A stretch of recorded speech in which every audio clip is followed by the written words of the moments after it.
हमने किए वो थे सीक्वेंस बेस्ड ना। ठीक है। और दूसरा हमने डिस्कस किया था कंडीशन बेस्ड। तो थर्ड कैटेगरी जो प्रोग्राम की होती है वो है लूप। लूप का मतलब होता है कंटिन्यूटी, किसी टास्क को कंटिन्यूसली परफॉर्म करना। जैसे यहाँ पे 1 2 3 4 5 6 ये नंबर हमने प्रिंट करने हैं। तो अब ज़ाहिर है ये जितने नंबर प्रिंट करने हो उतने वेरिएबल हमें डिक्लेयर करने पड़ेंगे, जो कि डिफिकल्ट हो जाए। तो उसका सोल्यूशन क्या है कि आप लूप बना दें, एक लूप। तो तीन तरह के लूप्स होते हैं जो मैं ग्रेजुअली डिस्कस करूंगा। एक होता है फॉर लूप, ठीक है, और एक होता है वाइल लूप, और एक होता है रिपीट अंटिल लूप। ठीक है, अभी मैं फॉर लूप डिस्कस करूंगा, फिर नेक्स्ट क्लास में वाइल लूप डिस्कस करूंगा। लूप की ये पांच स्टेप्स होते हैं, ये आपने याद रखने हैं। सबसे पहले आपने बताना होता है लूप की इनिशियल वैल्यू कि लूप स्टार्ट कहाँ से होगा। ठीक है। फिर हम उसकी चेक करते हैं कंडीशन, रेंज, कि लूप कहाँ तक चलेगा। ठीक है, फिर हम रेंज चेक करते हैं कि कहाँ तक चलेगा। फिर हम देखते हैं अगर कंडीशन ट्रू है तो कंट्रोल अंदर आएगा, और ये फॉर लूप बॉडी जो भी लाइन ऑफ कोड लिखा होगा वो यहाँ पे रन होना शुरू होगा। ये थर्ड स्टेज हो गई। फोर्थ स्टेज पे लिखा हुआ है अपडेट एक्सप्रेशन, यानी आप लूप को अपडेट करेंगे कि लूप या तो इंक्रीमेंट करेगा या डिक्रीमेंट करेगा। और फिफ्थ स्टेज भी दोबारा रेंज चेक करने जाएगा कि लूप से बाहर आ सकता है या नहीं आ सकता। ठीक है, ये पॉइंट क्लियर है? ये अहमद। जी सर। ठीक है। तो अब ये एक सूडो कोड है सिंपल सा, right an algorithm using for loop that print 10 numbers. ठीक है। तो 10 नंबर का मतलब है कि मुझे 1 से लेकर 10 प्रिंट करना है, तो इसका मतलब 10 टाइम मूवमेंट आएगी। मूवमेंट को हम लूप से कंट्रोल करते हैं। तो और ये फॉर लूप से हम करेंगे। अच्छा, लूप चलाने के लिए भी हमें वेरिएबल चाहिए। ठीक है। तो सबसे पहले हम लिखेंगे डिक्लेयर, फिर काउंटर। ठीक है, counter is a variable colon और इसकी डेटा में इंटीजर हो। ठीक है, ये जो नंबर मुझे प्रिंट करने हैं 1 to 10, इसके लिए मुझे वेरिएबल चाहिए, और प्रिंट करने के लिए वेरिएबल चाहिए, और दूसरा लूप को ऑपरेट करने के लिए वेरिएबल चाहिए। अभी तो हमें एक ही वेरिएबल चाहिए होगा क्योंकि इसी में वैल्यू जो होगी इसी को प्रिंट करा दें। फिर आपने कैपिटल वर्ड में फॉर लिखना है, फिर काउंटर लिखना है। ठीक है, इक्वल या एरो का साइन ये आप लगा सकते हैं, और 1 to 10। तो अब आप देखेंगे इसमें 1 इनिशियल वैल्यू है और 10 इज द रेंज, ये कहाँ तक चलेगा। ठीक है, ये हमारा पॉइंट क्लियर है आपको अहमद? जी सर। ठीक। और चेक करते हैं कि अगर कंडीशन ट्रू है 1 <10, कंडीशन ट्रू है तो ये अंदर लूप की बॉडी में आ जाए। यहाँ लिखा हुआ आउटपुट काउंटर तो पहली वैल्यू प्रिंट हो जाए। फिर लिखा हुआ नेक्स्ट काउंटर, तो काउंट कंट्रोल आपका फर्स्ट लाइन से सेकंड लाइन में आ जाए। ठीक है, यहाँ पे। और उसके बाद ये वापस जाएगा काउंटर की तरफ, चेक करेगा क्या ये लूप के अंदर आ रहा है कि नहीं आ रहा। 2 <10, 2 <10। तो कंडीशन ट्रू है तो अंदर आ जाएगा आउटपुट काउंटर, तो यह 2 प्रिंट हो जाएगा। ठीक है, यहाँ तक क्लियर? ये जी लूप सर। लूप की वर्किंग समझ में आई आप? ठीक है। जी जी सर। तो ये लूप इसी तरह काम करता है। इंशाल्लाह नेक्स्ट क्लास में मैं वाइल लूप डिस्कस करूंगा, वाइल और रिपीट अंडर, और फिर फर्दर हम कंटिन्यू करेंगे। अब मैं शुरू कर रहा हूँ पेपर 1 का चैप्टर 4।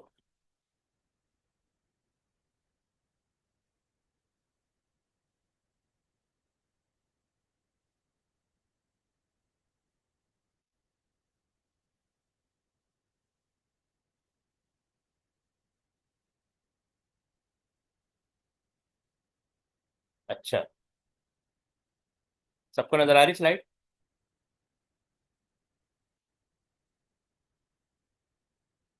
ओके। जो फर्स्ट इलेक्ट्रॉनिक कंप्यूटर बनाया गया था ना वो वॉन न्यूमैन मॉडल ने बनाया था 1940। ठीक है।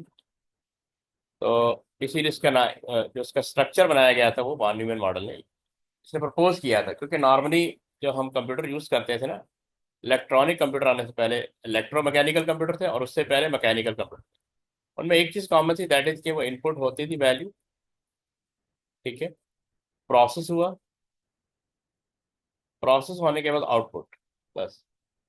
1940 तक कोई कंप्यूटर डेटा को स्टोर नहीं कर सकता था, प्रोसेस से हम आउटपुट चले गए। तो स्टोरेज का कोई कॉन्सेप्ट नहीं था। कॉन्सेप्ट चार्ल्स बाबेज ने दिया था 1700 में, जब वो जिंदा था, या 1600 में। लेकिन वो इम्प्लीमेंट नहीं हो पाया, इम्प्लीमेंट हुआ 1940 में। कि डेटा कहीं इंस्ट्रक्शन को पहले स्टोर होना चाहिए, प्रोसेस होने के बाद भी स्टोर होना चाहिए। ठीक है। तो ये चीज इम्प्लीमेंट की वॉन न्यूमैन मॉडल है। तो अब जैसे लिखा हुआ the von Neumann model name after mathematician and computer scientist John von Neumann is a theoretical framework for the design and constructing general purpose computer. तो जनरल पर्पस कंप्यूटर जो 1940 और 50 के दरमियान बनाए। फिर इसमें बताया हुआ कि इट कंसिस्ट ऑफ 5 कंपोनेंट। एक इसके अंदर मेमोरी यूनिट होगा। अब ये वो इन्वेंशन है जो 1940 से पहले कंप्यूटर में नहीं होती। प्रोसेसिंग यूनिट होता था, कंट्रोल यूनिट होता था, इनपुट होता था। इनपुट और आउटपुट होता, ये 3 यूनिट होते थे, BCD वाले। ठीक है। और चूंकि इलेक्ट्रोमैकेनिकल में सिस्टम बस आई थी, उससे पहले मैकेनिकल में तो कोई इलेक्ट्रॉन का फ्लो होता ही नहीं था। सारा मैनुअल आपको कंप्यूटेशन करनी पड़ती। पर इलेक्ट्रॉनिक कंप्यूटर जब आया तो इसमें 5 मेन कंपोनेंट इंट्रोड्यूस किए गए। एक memory unit, processing unit, control unit इसी का पार्ट है, इनपुट एंड आउटपुट डिवाइसेस, और सिस्टम बस। सिस्टम बस क्या है? To facilitate communication among the component. जितने कंपोनेंट आप कम्युनिकेट करेंगे वो सिस्टम बस के थ्रू करेंगे। फिर बताया गया कि the von Neumann model introduce concept of storing both data and instruction in the same memory. यानी सेम मेमोरी में उसको डेटा को होल्ड किया जाएगा। फिर enabling the creation of programmable computer that can execute different tasks by changing the instruction stored in memory। यानी memory में instruction चलेगी, उसी के अंदर हम चेंजेस करके डिफरेंट प्रोग्राम को रन कर सकते थे, जो कि पहले पॉसिबल नहीं था। इलेक्ट्रॉनिक कंप्यूटर आने से पहले ये चीज़ें पॉसिबल नहीं थी। तो आज देखेंगे 70-80 ईयर्स में कंप्यूटर किस शेप में चला गया। लेकिन बेसिक यहाँ से दी गई है। ठीक है, यहाँ तक क्लियर है? यहाँ पे कोई किसी का क्वेश्चन?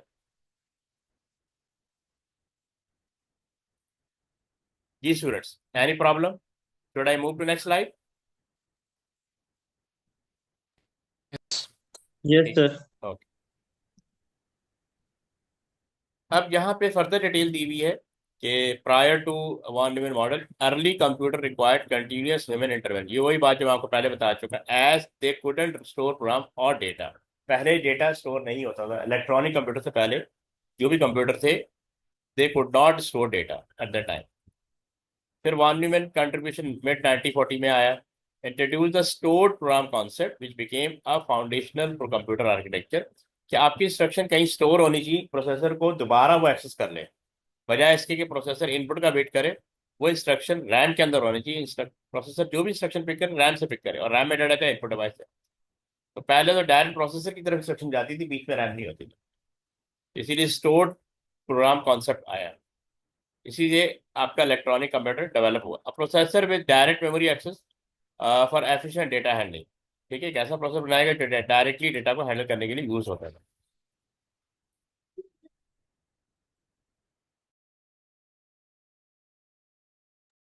अच्छा, फिर है memory capable of storing both program and data. कैसी मेमोरी बनाएगी? जैसे अभी जैसे रैम है, अब ये रैम है। ठीक है।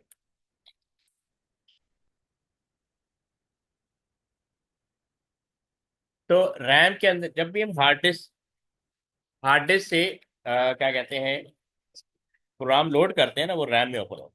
ये याद रखिएगा। जैसे ये हार्ड डिस्क है, काइंड ऑफ हार्ड डिस्क। आपका जो भी सॉफ्टवेयर इंस्टॉल होता है ना, वो हार्ड डिस्क में होता है। जब हम प्रोग्राम ओपन करते हैं ना, ये रैम में ओपन होगा, याद रखिएगा। लेकिन इसका एक पोर्शन OS ने कवर अप किया होता है। ठीक है। तो आपने नेक्स्ट प्रोग्राम ओपन किया तो रैम ये जगह ले ली। अब प्रोसेसर होता है यहाँ पे, ये रैम से इंस्ट्रक्शन पिक करता है। ठीक है, ये रैम से इंस्ट्रक्शन पिक करता है। ये कॉन्सेप्ट दिया गया कि प्रोसेसर जब इंस्ट्रक्शन रैम से पिक करे, यहाँ पे इनपुट डिवाइस होती है जो रैम में डेटा स्टोर करती है। ठीक है, यहाँ से डेटा रैम में जाता है और यहाँ से आउटपुट में जाता है।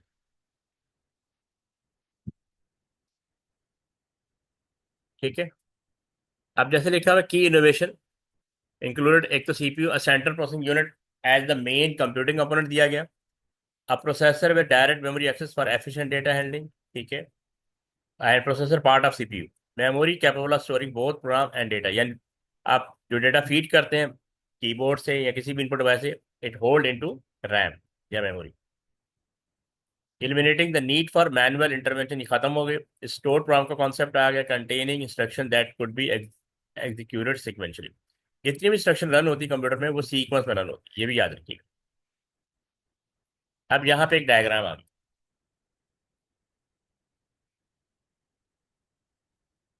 सिद्रा जी कॉल है, उठा लो कॉल।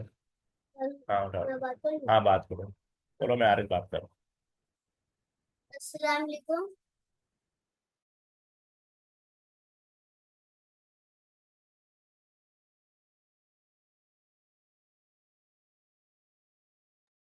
ओके। अच्छा अब यहाँ पे एक आपके सामने डायग्राम है। ये बेसिकली वॉन न्यूमैन आर्किटेक्चर को रिप्रेजेंट कर रही है। वॉन न्यूमैन के अंदर एक तो सीपीयू होगा, जिसकी दो डिवीजन है, एक सीयू और एक एएलयू। ठीक है, और एक सिस्टम क्लॉक। इसके अलावा अगर हम मेमोरी की बात करें तो इसकी एक हायरार्की है। मैं फिर से डायग्राम बना रहा हूँ ताकि आपको आइडिया हो जाए। ये फर्स्ट कह लें आपका सीपीयू है, दिस इज कॉल्ड सीपीयू। और इसके दो पार्ट होते हैं, सीयू और एएलयू। ये बार बार डिस्कस हो।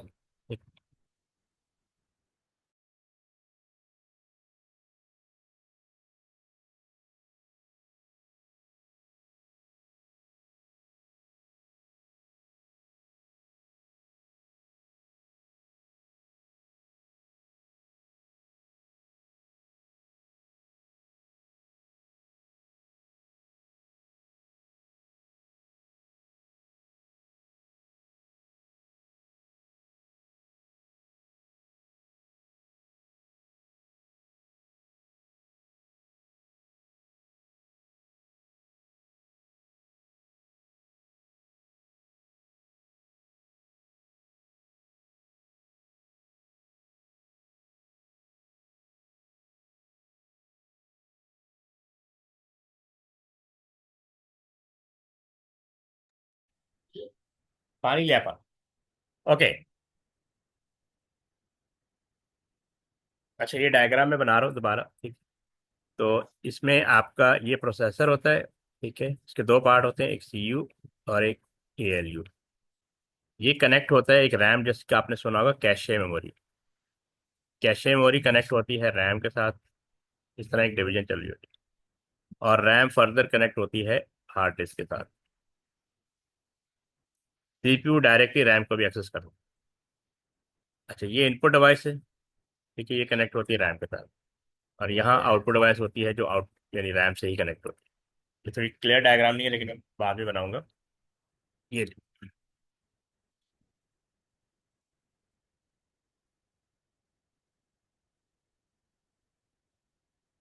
ठीक है।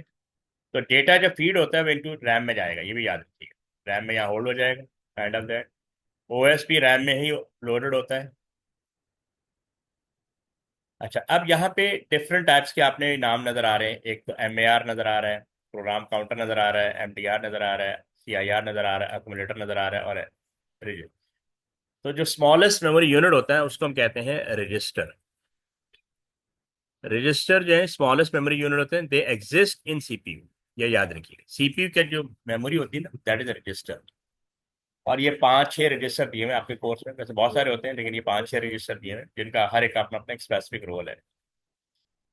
ठीक है, तो अब मैं एक्सप्लेन करने लगा इसको। सबसे पहले जो काम शुरू होता है ना, प्रोग्राम काउंटर का शुरू होता है। प्रोसेसर ने जिस इंस्ट्रक्शन को पिक करना होता है, एक वो इंस्ट्रक्शन है जिसको प्रोसेसर अभी प्रोसेस कर रहा है, और एक वो इंस्ट्रक्शन है जो कि सेकंड पोजीशन पे स्टैंड कर रही है। तो जिस तो सेकंड इंस्ट्रक्शन जिसको भी प्रोसेसर पिक करने आएगा उसके एड्रेस को पॉइंट कर रहा होता है program counter. Programme counter hold the address of next instruction. ये याद रखने, इसमें कीवर्ड होता है नेक्स्ट। ठीक है, नेक्स्ट।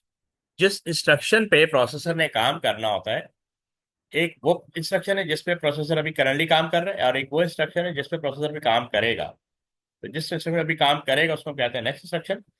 उसका एड्रेस प्रोग्राम काउंटर होल्ड करता है। ये अपना कंट्रोल देगा जब ये एमएआर को, जब इसकी बारी आएगी। MAR memory address register, MAR उस एड्रेस को होल्ड करता है जिस पे प्रोसेसर ने भी काम करेगा। ठीक है, ये एड्रेस ट्रांसफर करेगा। जिस डेटा पे काम करेगा उसको वो होल्ड करता है एमडीआर। तो MDR is a register which hold that data which has to be process. MDR से कंट्रोल चला जाता है एक तो सीआईआर के पास और एक अकोमुलेटर के पास। तो एक सीआईआर, अब सीआईआर इंस्ट्रक्शन को होल्ड करेगा और अकोमुलेटर डेटा को होल्ड करेगा। ठीक है, अब वो इंस्ट्रक्शन जिस पे प्रोसेसर अभी करंटली काम करेगा that is hold by CIR at plus accumulator. दूसरी बात, अकोमुलेट जब प्रोसेसर अपना डेटा प्रोसेस कर लेगा तो डेटा को होल्ड करेगा into accumulator. Result always hold by accumulator. Status register जो है ये बेसिकली बताएगा कि इस वक्त ऑपरेशन का स्टेटस क्या है। समटाइम एक ओवरफ्लो एक्टिविटी हो जाती है, अंडरफ्लो एक्टिविटी हो जाती है, कोई एरर आ जाता है, उसको हाईलाइट करेगा स्टेटस रजिस्टर। इसकी डिटेल थोड़ी अभी आगे आएगी। अभी जस्ट मैंने आपको ओवरव्यू दिया है, इसकी रिटर्न डिटेल आगे आएगी। सिंपल आपने याद रखना है कि program counter hold next address of next instruction to be process. ये अपना कंट्रोल इधर चल दे देगा एमएआर, एमएआर से जाएगा एमडीआर, और एमडीआर से जाता है सीआईआर की तरफ, और सीआईआर से कंट्रोल यूनिट। तो इस तरह एक पूरा फ्लो बना होता है। अब अगर हम प्रोसेसर की बात करें तो इसमें मेन दो पार्ट होते हैं, सीयू और एएलयू। सीयू पूरे प्रोसेस को मैनेज करता है, कंट्रोल करता है, यानी ये मैनेजर वाला काम करता है, यहाँ डायरेक्टर वाला काम करता है। एएलयू जो है ना एक्चुअल एग्जीक्यूशन परफॉर्म करता है, यानी अरे कन्वर्जन का काम जो है एएलयू करेगा। ठीक है, यहाँ तक क्लियर? अच्छा, यहाँ पे एक और डायग्राम आ गई, इन्होंने थोड़ा सा ऑड बाय बनी हुई है। इनपुट डिवाइस से डेटा हमेशा रैम में जाएगा, ये याद रखिएगा, और आउटपुट डिवाइस में जो डेटा शो होगा वो रैम से शो होगा। ये एक लिंक बनता है। रैम के अंदर क्या होता है, डेटा और प्रोग्राम, और थर्ड थिंग इंस्ट्रक्शन। ठीक है, तीन चीजें रैम में होती है, प्रोग्राम, डेटा एंड इंस्ट्रक्शन। और प्रोसेसर यहीं से पिक करेगा। प्रोसेसर पिक करेगा तो कहाँ स्टोर करेगा, रजिस्टर्स में करेगा। तो ये चार टाइप्स के रजिस्टर दिए हैं, एक एमएआर, एक एमडीआर, एक प्रोग्राम काउंटर और एक अकोमोडेटर, और एक सीआईआर होता है, वो यहाँ पे नहीं दिया हुआ। तो ये 5 या 6 टाइप के रजिस्टर होते हैं जो कि अवेलेबल होते हैं सेंट्रल प्रोसेसिंग यूनिट के अंदर।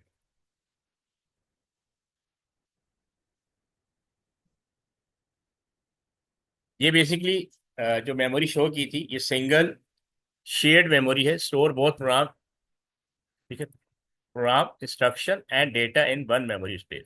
तो इसमें सिक्वेंशियल एक्सेस होता है, CPU fetch instruction and data one at a time, leading to a potential bottleneck. तो ये एक इशू आ जाता है। सिंप्लिसिटी क्या है, unified memory design simplify hardware structure. ठीक है, और inspire the development of alternative like Harvard architecture for parallel data and instruction service.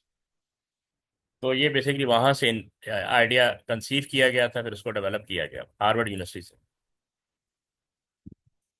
अब यहाँ पे von Neumann architecture further overview आ गया। This is CPU, the main computing component responsible for executing instruction. तो इसका काम होता है इंस्ट्रक्शन को एग्जीक्यूट करना। यहाँ पे स्टोर्ड प्रोग्राम कॉन्सेप्ट आ गया, program and data are stored in the same memory, allowing the CPU to fetch and execute instruction in a sequential order. ठीक है, क्योंकि instruction one by one pick की जाती है। अभी ये कॉन्सेप्ट फर्दर आगे क्लियर होगा, मैं टॉपिक पढ़ेंगे फैच डिकोड एग्जीक्यूट साइकिल, वहां पे फर्दर क्लियर होगा। अच्छा जी, रजिस्टर बेस्ड ऑपरेशन क्या है, utilises register for fast access to instruction and data during processing, enhancing computational efficiency. जब इंस्ट्रक्शन रजिस्टर में चली जाती है तो it is nearest to processor, processor easily instruction pick कर लेता है रजिस्टर से। तो पूरी मेमोरी की एक हायरार्की बनी होती है। रजिस्टर प्रोसेसर के अंदर क्या होते हैं, रजिस्टर्स। अच्छा, रजिस्टर का साइज जो है ना बाइट्स में होता है, ये भी याद रखिएगा। यानी 32 बिट का एक रजिस्टर होगा, यानी 4 बाइट्स। 32 बिट का मतलब होता है 4 बाइट्स। अगर चैप्टर 1 याद है तो आपको पता होगा 8 बिट इक्वल टू 1 बाइट होता है, और 32 बिट का मतलब 4 बाइट्स, और 64 बिट्स का मतलब 8 बाइट। तो जितनी ज़्यादा बिट्स होंगी उतना ज़्यादा कंप्यूटर फास्टर होगा। इसका मतलब है कि आपका रजिस्टर का साइज, ये लेसर क्या कहते हैं, लेसर स्टोरेज होती है रजिस्टर के अंदर, इसमें मोर स्टोरेज होती है रजिस्टर के अंदर। ओके, अब ये सीपीयू की कंपोनेंट आ गए। पजल समझ में आ रहा है जो मैं डिस्कस कर रहा हूँ? जी सर। ओके, और ये पहले पढ़ा हुआ है ना अपने स्कूल में? जी, लेकिन काफ़ी पुराना पड़ा हुआ है तो रिवाइज हो रहा है। आज एक आपको समझ में आ रहा है? जी सर। जहाँ कंफ्यूजन हो वहाँ मुझे रोक दीजिएगा, मुझे बता दीजिएगा। ठीक है, क्योंकि थ्योरी है, थोड़ी कॉम्प्लिकेटेड भी होती है, रिवाइज भी हो रही होती है। बार बार चीज़ें भी आ रही होती है इसमें। अब जैसे कंट्रोल यूनिट की डिटेल आ गई। ये आपका जो सीपीयू होता है इसके दो पार्ट्स होते हैं, याद रखिएगा। एक सीयू होता है, this is CU, and this is ALU. तो याद रखिएगा सीयू जो होता है ना, ये पूरे मैकेनिज्म को कंट्रोल करता है। ये डायरेक्टर वाला काम करता है, जैसे फिल्म का डायरेक्टर होता है, ड्रामे का डायरेक्टर, जो हर एक को उसका रोल बताता है। तो एग्जीक्यूशन सीयू करवाता है पूरे सिस्टम से। एएलयू का काम कन्वर्जन करना है, जो उसका काम है कि भी प्लस करेगा, माइनस करेगा, डिवाइड करेगा या कंपेयर करेगा। क्या लिखा हुआ है, मैनेजेस एंड कोऑर्डिनेट। अब कोऑर्डिनेट का मतलब है कि कंप्यूटर के जितने भी कंपोनेंट है उनकी उनको सिंक्रोनाइज करेगा, हर एक को बताएगा कि किस वक्त हम ऑपरेशन परफॉर्म करने जा रहे हैं। तो एक टाइमिंग भी जनरेट करता है क्या बोलते हैं, सिस्टम क्लॉक के थ्रू। Instruction execution across the system, ये इसकी रिस्पॉन्सिबिलिटी है। फैच इंस्ट्रक्शन फ्रॉम मेमोरी, यानी फैच करने का मतलब होता है to get instruction from memory. Memory में आपकी इंस्ट्रक्शन होल्ड होती है, वहां से फैच करता है। फैच करने के बाद ये डिकोड करेगा instruction to understand required action. तो ये इंटरप्रेट करेगा कि प्लस करना है, माइनस करना है, डिवाइड करना है, क्या करना है। ठीक है, तो इस तरह जो है वो इंस्ट्रक्शन प्रोसेस हो रही थी। एक सेकेंड।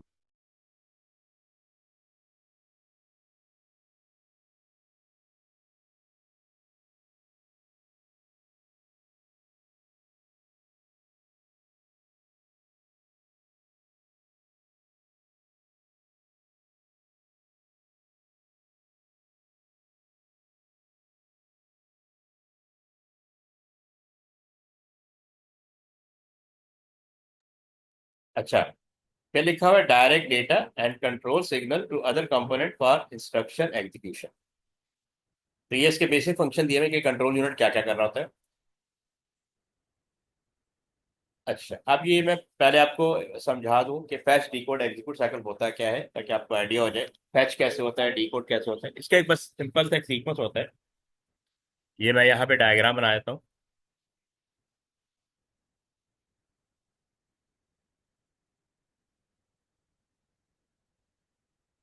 ये सीपीयू है, इसके दो पार्ट होते हैं, सीयू और ये एएलयू। ये मेमोरी होती है, इसको हम रैम कहते हैं या मेमोरी। जैसे 4 और 5 को ऐड करना है, ये 9। अब 9 कैसे प्रोड्यूस होगा, सबसे पहले सीयू इंस्ट्रक्शन फैच करेगा। तो इस फर्स्ट स्टेज को कहते हैं फैच। फैच का मतलब होता है to get instruction from memory. फिर डी कोड करेगा। डी कोड का मतलब होता है ये इंटरप्रेट करेगा कि भाई करना क्या है, प्लस करना है, माइनस करना है, डिवाइड करना है, ये डी कोड करना है। ठीक है, और थर्ड स्टेज होती है एग्जीक्यूट। एग्जीक्यूट एग्जीक्यूट का मतलब है कन्वर्ट करना। और फोर्थ स्टेज होती है स्टोर। अब स्टोर कहाँ होगा, याद रखिए अक्यूमुलेटर, यहाँ पे एक रजिस्टर होता है अक्यूमुलेटर। अक्यूमुलेटर डेटा स्टोर होगा, वापस ये मेमोरी की तरफ चला जाएगा। तो जो भी रिजल्ट है अक्यूमुलेटर में स्टोर हुआ, और उसके बाद ये 9 चला ट्रांसफर हो जाएगा रैम पे, और रैम से डिस्प्ले होगा आउटपुट डिवाइस से। इस पूरे साइकिल को हम कहते हैं fetch decode execute cycle. Every instruction जो है ना, इन इन 5 4 स्टेजेस से पास ऑन होगी। ठीक है, पहले इंस्ट्रक्शन फैच होगी, फिर डिकोड होगी, फिर एग्जीक्यूट किया जाएगा अकॉर्डिंग टू इंस्ट्रक्शन। फिर उसको स्टोर कर दिया जाएगा अकोमोलेटर में, और अकोमोलेटर से मेमोरी में चला जाएगा। तो पूरा एक साइकिल चलता है, इसको हम मशीन साइकिल भी कहते हैं। अब जैसे यहाँ लिखा हुआ है instructs other component on what to do during operation. तो ये सबको इंस्ट्रक्शन दे रहा होता है, क्योंकि इसका नाम काम ही कंट्रोल करना होता है। Utilises current instruction register and program counter as part of its function. तो दो दो रजिस्टर का काम तो यहाँ पे हो रहा होता है, एक इंस्ट्रक्शन रजिस्टर और प्रोग्राम काउंटर का। Instruction register current instruction code करता है, और program counter next instruction code करता है। ये चीज ध्यान रखिए। Generate timing signal to maintain synchronisation. अब सिंक्रोनाइजेशन का मतलब है कि every part of computer must be ready at the time of operation, and coordination of action across the system. Across the system, ये कंप्यूटर के जितने भी पार्ट्स हैं, दे must be coordinated, they must be told when they are going to perform operation.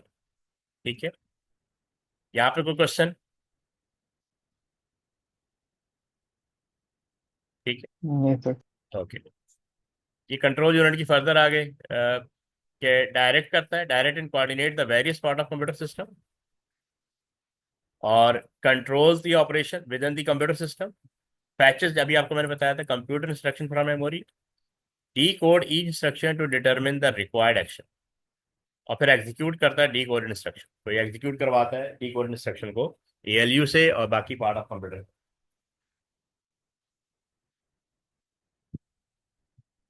अच्छा है, अब इसमें system clock दिया। अब शुरू में आपने देखा होगा कि जो डायग्राम थी उसके अंदर मैंने आपको शो किया था, there is a system clock. अब सिस्टम क्लॉक क्या करता है? Every computer contain a CPU which execute instruction. The CPU require a system clock to function effectively. The system clock is an internal clock that regulates the rate at which the CPU executes instruction. Operate on a fixed number of clock cycle per instruction. Is used to synchronize all operation within the computer. तो already मैंने आपको बताया था कि CU सबको timing भेजता है कि इस टाइम पे ये पर्टिकुलर ऑपरेशन परफॉर्म होना होगा। तो एवरी जो भी कंसर्न है या every part of computer must be ready at the time of operation. तो इसका पर्पज ये होता है सिस्टम क्लॉक। ये फर्दर इसमें डिटेल दी हुई system clock a timing mechanism generating regularly regular pulses to synchronise computer component. Synchronise का मतलब होता है same. Provide a consistent timing reference for executing instruction, controlling data transfer, maintaining overall system coordination. इस purpose के लिए system clock को signal generate किया जाता है। कैशे मेमोरी या रैम क्या लें, उसका दूसरा नाम आईएएस होता है, immediate access store. A high-speed memory component in early computer architecture like the von Neumann model, उसको IS कहते थे, served as primary storage for instruction and data and enable quick access for CPU supporting efficient program execution। तो immediate access store हम कहते थे पहले, और आजकल हम इसको रैम कह लें, कैशे कह लें। अब ये पर्टिकुलर नेम आ गया ना, रैम या कैशे। पहले हम इसको इमीडिएट एक्सेस स्टोर कहते थे। ईएलयू के बारे में डिटेल आ गई। Serve as the gateway to the processing unit, यानी प्रोसेसिंग यूनिट से ये आपको कनेक्ट करता है। Responsible for decision making operation, तो वही प्लस माइनस डिवाइड ये इस तरह की एक्टिविटी करेगा। Directly connected to the accommodator for efficient data handling. तो अभी अगर पीछे डायग्राम याद हो तो अगर हम ये वाली क्या बोला इसने, directly connected to the accommodator, accommodator से कनेक्ट है। यानी एएलयू से ये इसको डेटा अकोमोडेटर की तरफ जाता है और अकोमोडेटर से वापस इसकी तरफ आता है। इसका मतलब होता है कि एक्यूमुलेटर इसको डेटा इनपुट भी कर रहा है और डेटा आउटपुट भी कर रहा है। तो आपको मैंने बताया था कि एएलयू अपना रिजल्ट हमेशा एक्यूमुलेटर में स्टोर होगा, रिजल्ट हमेशा यहाँ पे स्टोर होगा एक्यूमुलेटर प्रोसेस होने के बाद।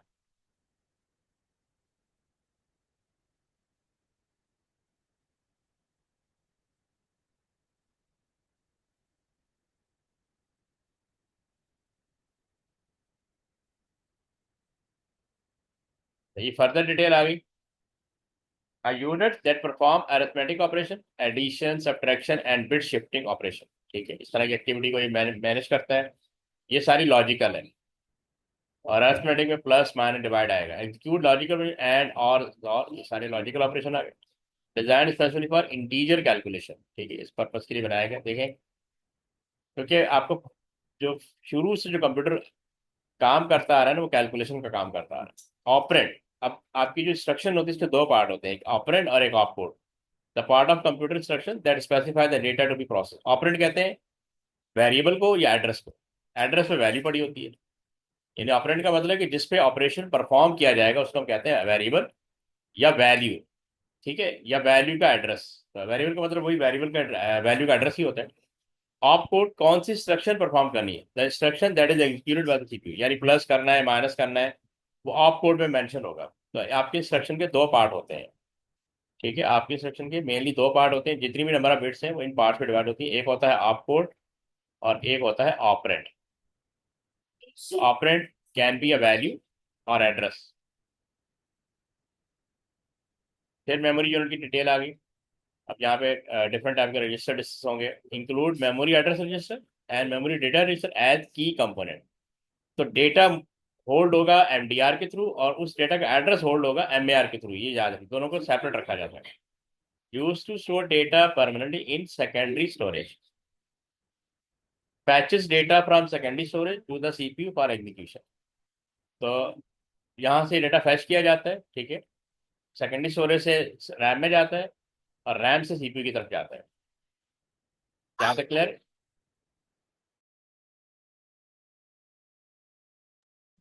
ठीक है, यहाँ तक क्लियर है सबको? कोई इशू? अहमद, आपको समझ में आ रहा है? जी सर। ठीक है, कहीं प्रॉब्लम हो तो आप मुझे बता दीजिएगा। यू कैन रेज योर जी क्वेश्चन। जी सर। सीपीयू मेमोरी हायरार्की दी हुई देखें। सबसे पहले मेमोरी कहाँ लिखा हुआ? CPU central unit responsible for executing instruction. ये कनेक्ट होता है रैम से, और रैम प्लस कैशे, ये दो चीजें। ये कैशे का नाम यहाँ लिखा है, कैशे आईएसपी होता है, पहले आईएस कहते हैं तब कैशे कहते हैं। Random access memory temporary storage use for active process and data. तो जो भी एक्टिव प्रोसेस होगा, उसका डेटा, उसकी इंस्ट्रक्शन और उसके प्रोग्राम जो है वो रैम में होल्ड किया जाएगा।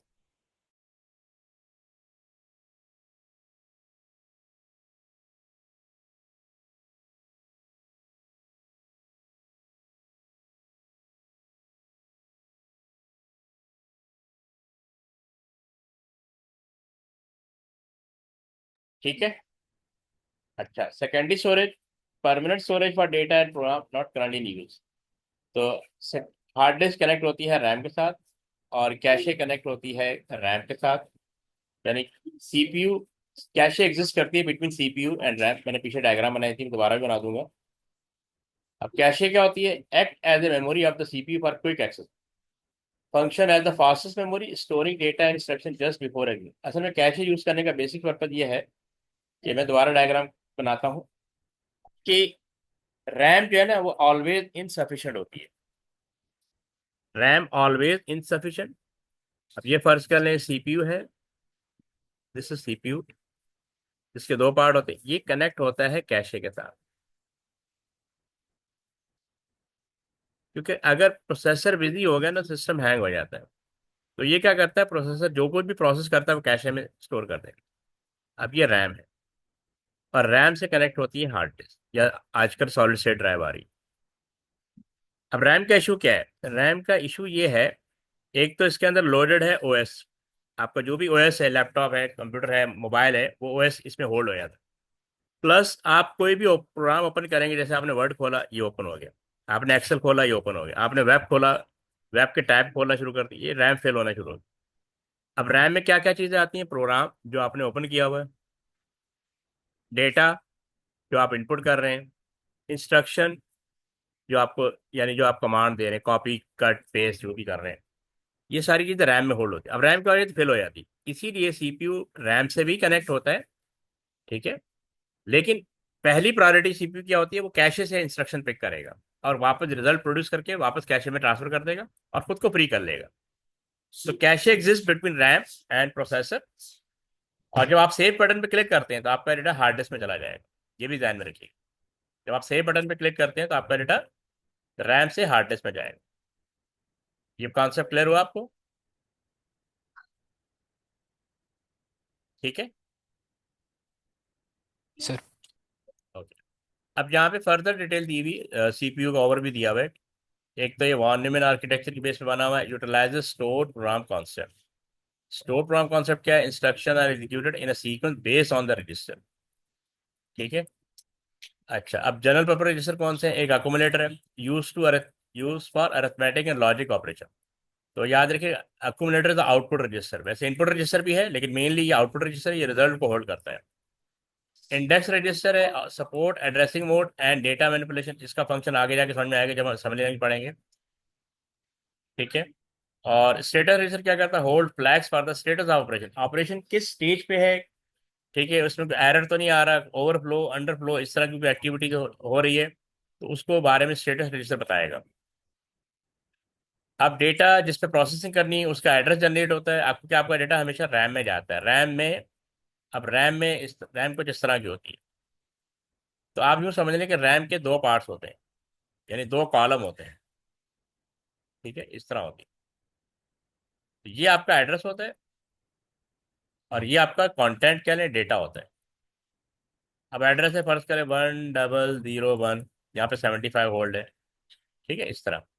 तो इस एड्रेस को होल्ड करेगा एम और इस डेटा को होल्ड करेगा एम। ये चीज ध्यान में रखिए, M data hold by MDR and address of data hold by MAR. ये लिखा ना, hold address of memory location to be access content data being transfer to from memory, to और फ्रॉम मेमोरी। ठीक है। प्रोसेस होने के बाद वापस रैम में आएगा। अब CIR क्या करता है, CIR इंस्ट्रक्शन को होल्ड करता है, store the current instruction being execute, जिस इंस्ट्रक्शन प्रोसेसर काम कर रहा है उसको CIR ने होल्ड किया हुआ है। अब प्रोग्राम काउंटर क्या करता है, ये पॉइंट करता है उस इंस्ट्रक्शन को जो सेकंड पोजीशन पे है, track the address of next instruction to be executed, तो it hold address of next instruction. ये चीज ध्यान में रखिएगा।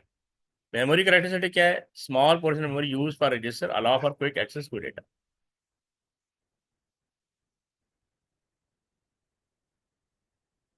रजिस्टर ओवरव्यू डेफिनेशन दी हुई, स्मॉल पीस ऑफ मेमोरी है within the processor for temporary storage of data that is about to be process और हैज बीन प्रोसेस। तो ये ऑलरेडी हम डिस्कस कर चुके हैं, यहाँ पे डिस्क्रिप्शन फॉर्म में आ गई। टाइप्स ऑफ रजिस्टर क्या है, एक तो जनरल पर्पज रजिस्टर है, hold memory data being various operation. तो जनरल पर्पज जो है ना वेरियस ऑपरेशन के लिए यूज होते हैं, use for general computation and data manipulation, ये एग्जाम्पल दी हुई है। स्पेशल पर्पज पर्टिकुलर टास्क को परफॉर्म करने के लिए यूज होते हैं। Hold the status of program और specific control information, include register such as program counter. अब प्रोग्राम काउंटर क्या करता है, इसका एक ही काम है, next instruction, hold address of next instruction. और स्टेटस रजिस्टर एरर्स वगैरह जो भी स्टेटस है ऑपरेशन को बताएगा, that manage execution flow and system state. ये स्टेटस रजिस्टर कर रहा हूँ, ठीक है। ये चीज सबको समझ में आ रही, ठीक है, यहाँ तक क्लियर है। अब एक जी सेकंड सर। रुकिए, ठीक।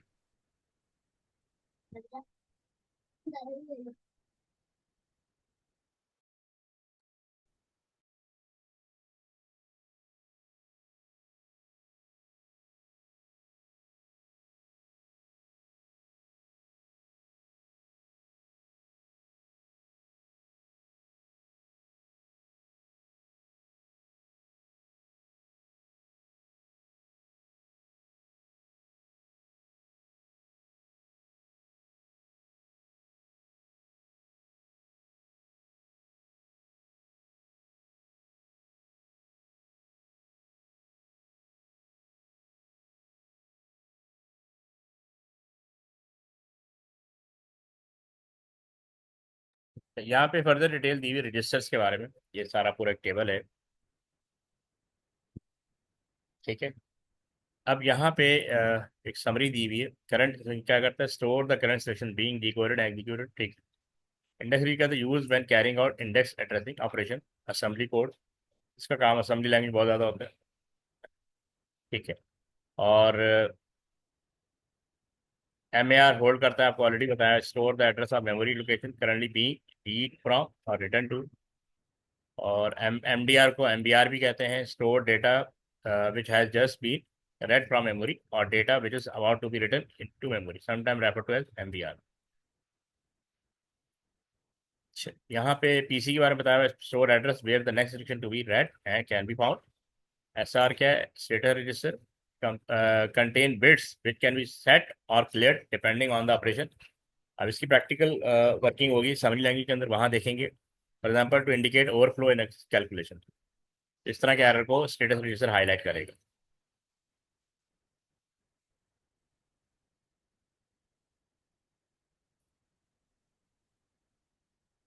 अच्छा, अब यहाँ पे दिया हुआ है कि register in fetch execute cycle कहाँ पे कौन सा का वर्कआउट करेगा। Most register in table 4.1 except the status and are crucial for executing instruction, managing memory and tracking program flow. अच्छा जी, पहला क्या दिया हुआ है, index register, primarily use in addressing technique with in assembly language, ठीक है। Assist in calculating effective address when accessing data in memory. अभी इसका टास्क समझ में नहीं आएगा कि जब हम असेंबली लैंग्वेज करेंगे ना, तो उस वक्त को देखेंगे कि ये क्या वर्कआउट करता है। स्टेटस रजिस्टर दिया हुआ, engage during arithmetic और logic operation, contain flags bit representing different condition। क्या बता रहे हैं, zero flag, negative flag, overflow flag, carry flag. अब जीरो फ्लैग क्या है, set if the result of an operation zero, ये बता देगा रिजल्ट जीरो आ रहा है। नेगेटिव फ्लैग क्या है, set if the result is negative, set if arithmetic overflow occurs, if an operation generate a carry bit often in addition. अगर आपको याद हो बाइनरी एडिशन में सम जो हम कैरी बिट जो जनरेट होती है उसको होल्ड करता है। याद है सबको बाइनरी एडिशन, सबने की भी ना बाइनरी एडिशन।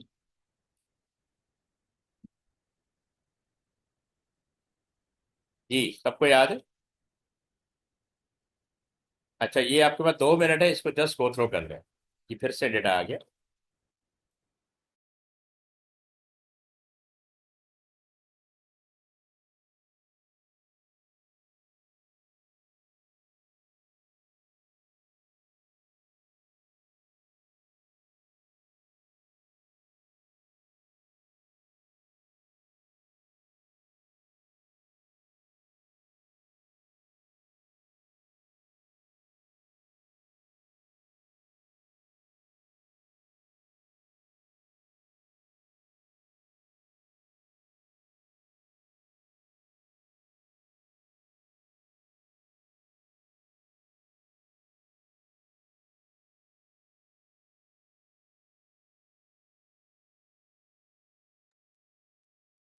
जी, ये पॉइंट क्लियर है, सबने पढ़ लिया। जी ठीक। जी अब यहाँ पे फैच एग्जीक्यूट के बारे में कुछ बताया हुआ है। At the first stage of the fetch execute cycle, the program counter is primarily used. Here, how it works. program counter क्या करता है? Hold the address of the next section to be fetched from memory. फिर ये इसका data चला जाता है MAR के पास. After the PC specify the address, this address is sent to the MAR which access the correct location in memory. ठीक है. फिर एमडीआर का वर्क शुरू हो जाता है. Retrieve the instruction from memory and temporarily store it. फिर CIR का काम शुरू हो जाता है. Once fetched, the instruction is moved to the CIR, यानी एमडीआर से डेटा चला जाएगा सीआईआर के पास, where it will be decoded and executed in the next stage. ठीक है. और उसके बाद program counter is then incremented to point to the subsequent instruction, setting up the cycle for the next next fetch stage. तो जब भी fetch program counter से instruction MAR में चली जाती है, एमएआर से डी एमडीआर में और एमडीआर से सीआईआर में, तो फिर हम प्रोग्राम काउंटर को अपडेट कर देते हैं, यानी वो नेक्स्ट थर्ड इंस्ट्रक्शन को पॉइंट करेगा कि अब इसकी बारी है. अब यहाँ फर्दर डिटेल दी हुई. During the decode and execute stage of the fetch execute cycle the following register are primarily use. Fetch stage पे क्या होते हैं इसमें बताया हुआ है. डी कोड स्टेज पे current instruction register store the instruction that has been fetched from memory. The instruction is decoded to determine what actions are required. Example, operation type, operand location. ठीक है. ये बता रहा है कि सीआईआर के क्या क्या फंक्शन हो सकते हैं. एग्जीक्यूट स्टेज पे क्या होता है, एक तो अक्यूमुलेटर का टास्क शुरू होता है, स्टेटस रजिस्टर है और जनरल पर्पस रजिस्टर हो सकते हैं. अक्यूमुलेटर क्या करता है? Often use to hold intermediate result during arithmetic and logical operation. ठीक है, ये अक्यूमुलेटर का काम होता है. स्टेटस रजिस्टर क्या करता है? Flags are set based on the outcome of the executed instruction. Zero flag generate हो रहा है, ओवरफ्लो फ्लैग, तो डिफरेंट फ्लैग जनरेट कर रहा होता है स्टेटस रजिस्टर.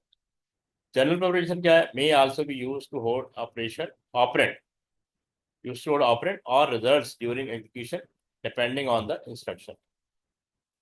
So, अब कह रहा है together these register facilitate the decoding of instruction and execution of operation based on the decoded information. अब ये जो रजिस्टर पर डेटा आएगा वो थ्रू बसेस आएगा, यानी रैम से सीपीयू, सीपीयू से रैम, जो भी डेटा मूवमेंट होगी वो थ्रू बसेस होगी. सिस्टम बस कहते हैं. इसमें 3 तरह की बसेस हैं. डेटा बस, ठीक है, ये बाय डायरेक्शनल होती है, path way for data transfer within the computer. और transfer actual data being process including instruction and information. Buses क्या होती हैं? इलेक्ट्रिकल पाथ होते हैं जिसके थ्रू डेटा मूव करता है, डेटा और इंस्ट्रक्शन और address. Enable efficient data movement and synchronization among CPU, memory and peripheral. Synchronize का मतलब होता है कि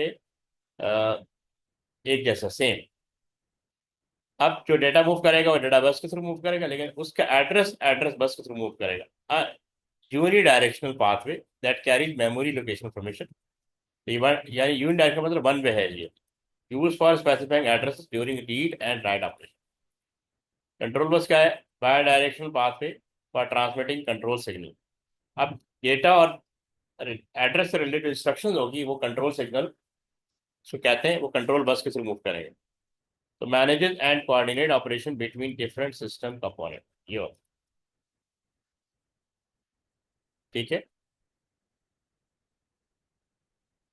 ये क्विकली 2 मिनट है आपके पास, इसको पढ़ लें, 2 से 3 मिनट. क्योंकि वही सेम दिया हुआ है।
अच्छा, पढ़ लिया आप लोगों ने? यस। अब ये जी। कंट्रोल कंट्रोल बस है, इसको भी क्विकली देख लो।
ओके, पढ़ लिया आपने?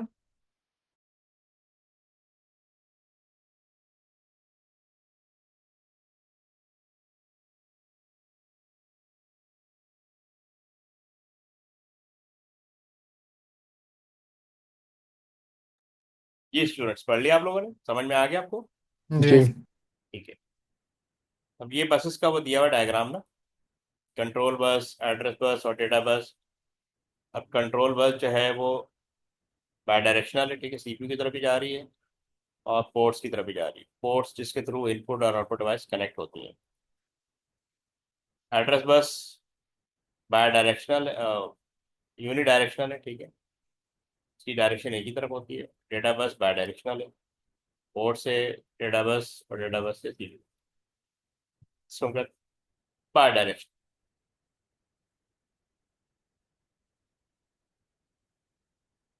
ये यहाँ पे भी बनी हुई सिस्टम बस, control bus, data bus, address bus, तो सीपीयू के साथ कनेक्ट है ये कंट्रोल बस, एड्रेस बस और डेटा बस।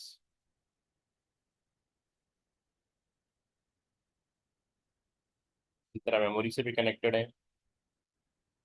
ब्लैक वाली जो है वो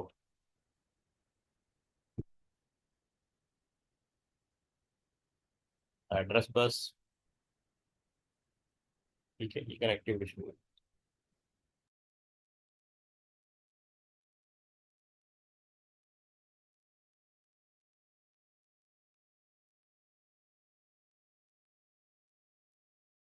हाँ, ये कुछ कंपोनेंट दिए हैं। एड्रेस बस है, component of computer system, carries memory address from processor to the memory unit. यदि MAR है, hold the address of the memory location currently being access, already पढ़ लिया हमने, receives address from the address bus. ठीक है, further sequence दिया है। MDR है, temporary store data that has been read from or is to be written to memory. System clock provide timing signal that synchronize the operation of all components in the system. ये भी already discuss हो गया है। फिर control unit दिया हुआ है, direct the operation of the processor and coordinate the activities of the units. Send control signal over the control bus. फिर प्रोग्राम काउंटर दिया हुआ, hold the address of the next instruction to be file. ये already सारी चीजें discuss कर ली। ये CIA के बारे में बताया हुआ है, store the instruction currently being decoded and executed. ALU है, perform arithmetic and logical operation data. Status register है, contain flag that indicate the status of various operation, example overflow 0। और अक्यूमुलेटर भी हम पढ़ चुके हैं, general purpose register that hold intermediate result of arithmetic and logic operation. हाँ, ये दिया हुआ data flow summary. The PC provide the address to the MAR via the address bus. ठीक है, प्रोग्राम काउंटर की बात कर रहे हैं। MAR access the memory location and the data is retrieved into MDR। तो डेटा MDR में store कर दिया जाता है और ये अपने पास होल्ड कर लेता है एड्रेस को। The CIA receive the instruction from MDR for decoding। ठीक है, और उसके बाद the control unit manage the overall process and coordinate between ALU accumulator and other register using the control bus। अब ALU का काम शुरू हो जाता है। तो ALU perform calculation using data from accumulator and results are stored back in the accumulator or MDR depending on the operation। ये पूरा एक सीक्वेंस दिया हुआ कि प्रोसेसिंग कैसे हो रही होती है। ठीक है, ये सबको क्लियर।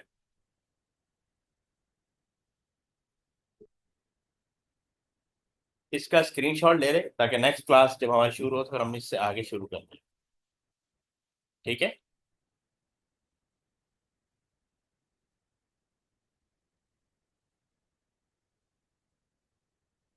तो काफ़ी आज के लिए। जी सर। ओके, अल्लाह हाफिज़। बस।